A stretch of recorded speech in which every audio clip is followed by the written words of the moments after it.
Two extra deaths on the El Paso District Attorney's Office. It continues to be in the spotlight with multiple controversies, leading some to question the leadership of DA Ivan Rosales. One of those latest controversies being the dismissal of hundreds of criminal cases because the DA's office didn't officially file charges within a certain period of time. For months, ABC7 has been trying to get an interview with Rosales herself. Her office promised us one with her today, but instead, they provided an assistant district attorney. We'll get to that interview in a moment, but we have Eric Elkin standing by to explain the timeline showing how we got to this point. In December of 2021, a judge dismissed the capital murder case of Ivan Gabaldon, citing prosecutorial vindictiveness from the DA's office. On August 15th, the county public defender began filing criminal cases to be dismissed due to inaction by the DA's office. These are criminal cases where the state has not indicted the defendant. Between August 15th and September 2nd, more than 900 cases have been dismissed. And on August 24th, Omar Carmona, who you see over here, filed a petition to remove Rosales from her position, citing incompetency and misconduct. ABC7 has tried to speak with Rosales on camera about the state of the DA's office. We have not talked to her one-on-one in more than a year. ABC7 was granted an interview with the DA's office today, but again, it was not with Rosales. ABC7's Dylan McKim explains. I spoke with Douglas Tiemann. He is an assistant district attorney and the chief of the intake unit, which is responsible for reviewing and refiling those more than 900 criminal cases. We're going to go ahead and review these cases.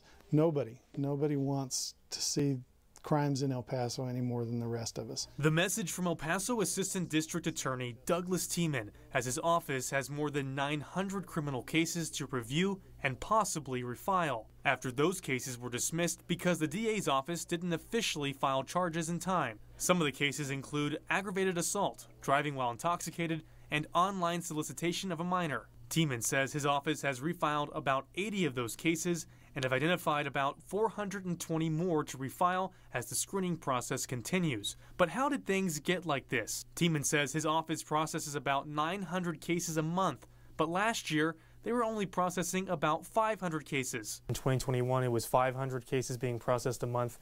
Now you're almost doubling that this year. Why was it only 500 last year? Process improvements. We've got the DIMS process back in line.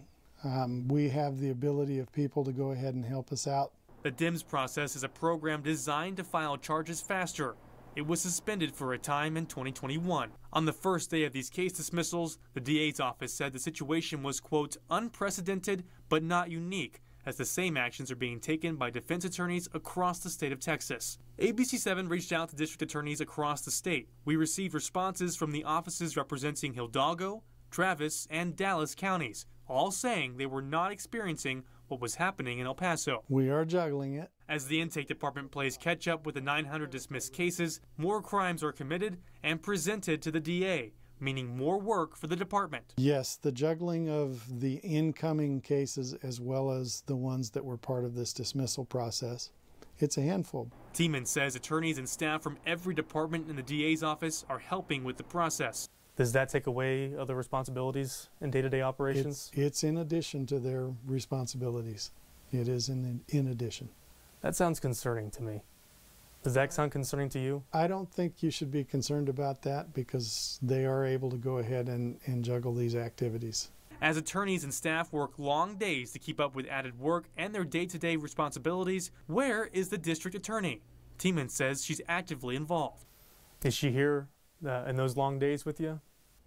I've seen her frequently. This interview was about 20 minutes long.